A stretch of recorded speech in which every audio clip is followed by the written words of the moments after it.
I got my battle gear on. I'm ready for the fight. I'm ready for whatever, any day or any night. I got my battle gear on. I'ma stay dirted up. I'm going to the end. We count to turn up. Hey, what's going on? Darnell Alexander right back at you again. Hey, what's going on, guys? I just wanted to jump out here and jump back in where I left off. This will be episode 3 of why we are raising 6 grandbabies, which is a blessing for them. It's a challenge for us. No, it's a blessing, but it's a challenge at the same time. I just wanted to get out here, guys, and just kind of get in where I left off. And I left off with episode 2, and that was for the first time we had the issue with the runaway situation. So if you watch episode 1 and 2, you'll get an idea of where we're leading to. The reason we're doing this, or I'm doing this, is because I'm setting up for another channel we have intentions on starting in the future called Grands, and that's in regards to my entire family, my wife, myself, and my 6 grandbabies being a part of it. And that's where we actually take you into our actual home. Right now I'm in the game cave. I've been recording from here. I'm ready to kind of move around, but I need to wait for a while, kind of set the stage for everything. And so I'm giving you the rundown of why and how we ended up at this point. But it's not just to tell you that. It's actually to give you some pointers and some tips and just some things that may help some grandparents, some young grandparents, some grandparents that's making decisions whether or not they're going to keep their grandchildren. We had to do it, guys, because if not, they would have all been lost to the system. And that wouldn't have been a good feeling, because we are both believers. We're both Christians. We believe in our Lord and Savior Jesus Christ. We don't just believe in Him. We are active in ministry, and that's our lifestyle, and we had to do it. But at this point with 6, we will no longer, it's no more coming in from that angle, as far as what we, not from that situation, but that's a whole nother story. We're not raising any more grandbabies. I'm 56 years old, and my youngest grandbaby is barely over 2 years old. Then a 3-year-old, a 6-year-old, a 9-year-old, a 12-year-old, and a 14-year-old. When we got the 14-year-old, I'll just say from the top, he was 4 years old. So this is not anything new. We have learned so much through this process. We have permanent management custody of all 6 of them at this time. And it's been a challenge. Imagine that. You thinking you're semi-retired. You can see I was in the United States Marine Corps. Thank God that I made that decision years ago, because it's blessing me even to this date. I've been out since the 90s. It's still blessing my life. I'm an entrepreneur. I do a lot of things, guys. I mean a lot, and that's not boasting or bragging. That's just telling you I have helped a lot of people, and I do a lot. But man, in regards to this situation, oh my goodness, bro. It got to the point where we're going to be talking about a lot of things. Like, we're going to be talking about hate, unforgiveness, distaste, lustfulness, fornication. We're going to be talking about any and everything you can imagine. Drug abuse, alcohol abuse. We're talking about all of it. But at 12 years old, my daughter was a runaway for the first time, and she was gone for that entire weekend. And I'm going to jump in right here, because this is where we had her back after that Monday morning. She came home from school for the rest of the week, and then this is where we kick off. She took off again. There was no real explanations. We went back to the house that we found out she was at. It was a little boy from her school. He had no interest in her, if you know what I mean. Trust me, he had no interest, because myself and my wife, we went and paid a visit to him along with my daughter. And we asked the mother, single parent home, Why didn't you contact us? Why would you just let a 12-year-old child stay at your, no matter what she told you, why would you let her do that? Because she was a pathological liar. And the lady couldn't really even say why. But at the same time, we knew it was going to be a lot of lying and a lot of stuff. She was probably going to tell them we're abusing her and all this. No no evidence of that, because she's been through counselors in her home constantly.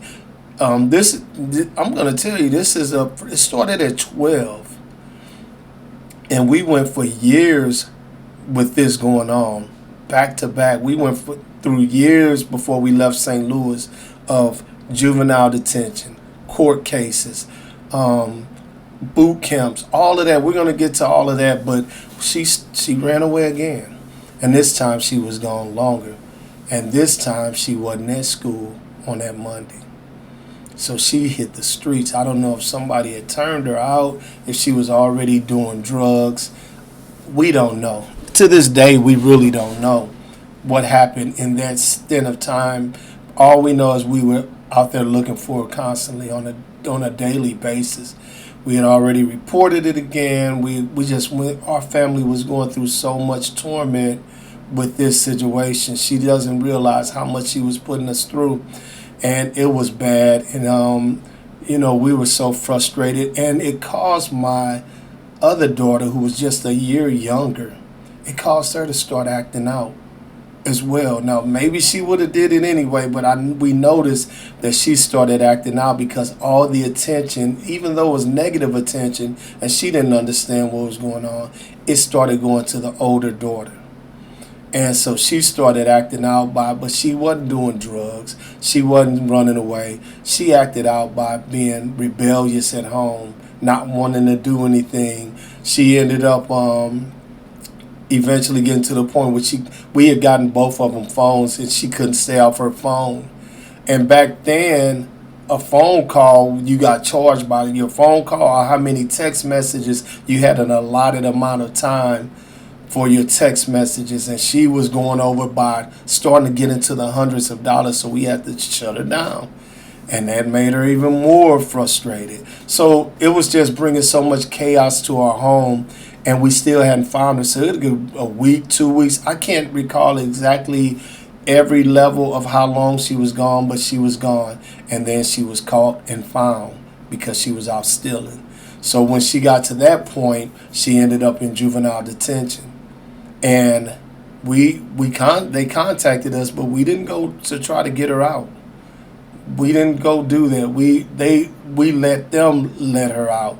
I think we had to go pick her up. I know I didn't go pick her up because by now I'm super duper frustrated, and I'm like seeing it, because from, like I told you, if you watch the other episodes from 6 years old, I could see it already. And it was because I love my wife so much that I wasn't going to allow that to be the case. And who would think a 6-year-old is going to continue? I'm thinking, okay, she'll grow out of that, but she didn't grow out of it. And to this day, she has not grown out of it.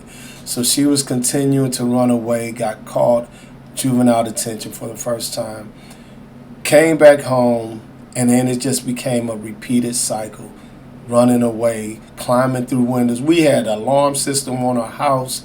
Whatever window she could find on the first floor to climb out of that didn't have the actual sensors on it, she was gone. She would go to school, wouldn't come back. Just constantly doing it, and we never could find the reason behind it. So time went on, and this is like going into a year to 2 years of we're constantly dealing with this, period. So by the time she's 14, she had already been caught multiple times. She had been caught by the police. She had been caught and taken to juvenile.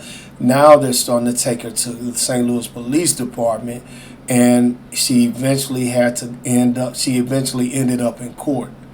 And the judge was not lenient. The judge was frustrated after she started hearing about this young lady. And we were frustrated already by this time. She wouldn't look at us. She wouldn't talk to us. It was like just demonic in a sense. You could look at it, it was demonic, real talk.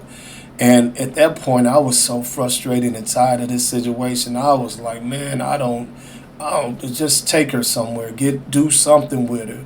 So the judge deemed her to go to boot camp, and she went to a boot camp for over a year. The boot camp was set up to be 12 months, but she ended up having to do 15 months. And she did those 15 months. We went to see her a few times. We didn't want to keep going. It was in the same city and everything. It wasn't that long of a drive to get there. They didn't leave. They stayed there. But it seemed like she got worse. Because when she did come out, she was on fire, bro. She was right back gone, bro. Right back out the door. And by this time, man, I'm telling my wife, I said, hey, listen, I don't know what else to tell you, but we got to do something with this little girl. And we did. We ended up sending her we contacted her father in Virginia.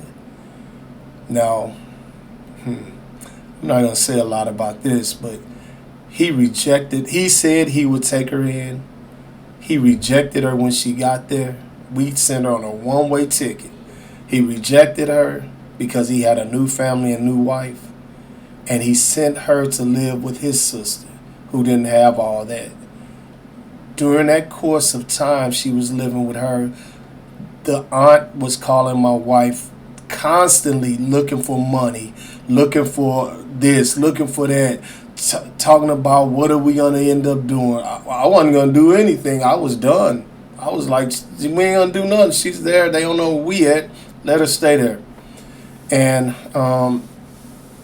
it wasn't long before she got pregnant. 15, 16 years old. It wasn't long. She was already 15 when she left, when we sent her to Virginia. And I didn't know she was pregnant because in that course of time, while she was in Virginia, we ended up moving from St. Louis to Texas. That was in 2010. We ended up moving in 2010, and I tell you what, when I got to Texas, my wife had already, it was just, I'm not going to go too much further, but that's when I found out she was pregnant. My wife came to Texas prior to me and my younger daughter. My younger daughter finished that year of school. My wife went because she had a job, and I had family already here. My older brother and his family lives in Texas, and they lived in the area we were moving to. He lived in Frisco, big house, making that money, getting it in. What's up, dog pound? And so he allowed her and allowed us to come, us three. He didn't even want nothing to do with her, but she was in Virginia. So my thought going to Texas wasn't nothing about her. It was like, I can't wait to see my wife. And it had been maybe 2 or 3 months that my wife was already in Texas. So when we got here, me and my younger daughter, we packed up everything. My family helped us pack up. I drove a U-Haul, hauled a trailer with my vehicle on it, took everything we had that we could take, and we came to Texas. And we stayed at my brother's. The same weekend I got here, me and my wife was going to go out and just, do it up. And she kept calling while we were in the car, just constantly back to back. That's when I knew she was like really something going on with this girl. I'm talking about, bro. My wife would tell her, please stop calling. And she would hang up, and 10 seconds later, phone ringing again. She eventually had to block her that particular day, but she didn't block her until the Holy Spirit spoke to me and told me she was pregnant. And when I asked my wife, she said, I didn't even want to tell you until after this weekend. But yeah, she's pregnant and wants to come back home. So she thought we were still in St. Louis. I said, come back home. She didn't stay home when she was here. She was a runaway.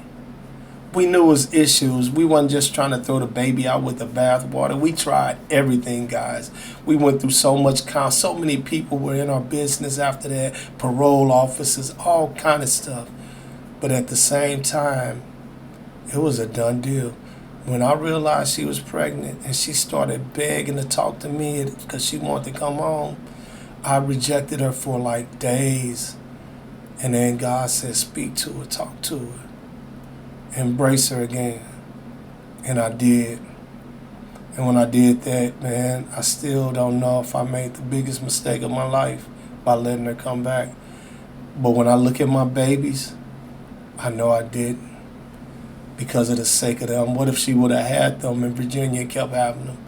They would have been lost somewhere. We would have never known them. So it's some good things that came out of this situation. I'm not by any means done. This was baby number one. And I'll tell you about the next step and the next part of this process on episode 4. Guys, have a great day. God bless you. And pray about everything. Pray about everything. To God be the glory. Y'all have a great day.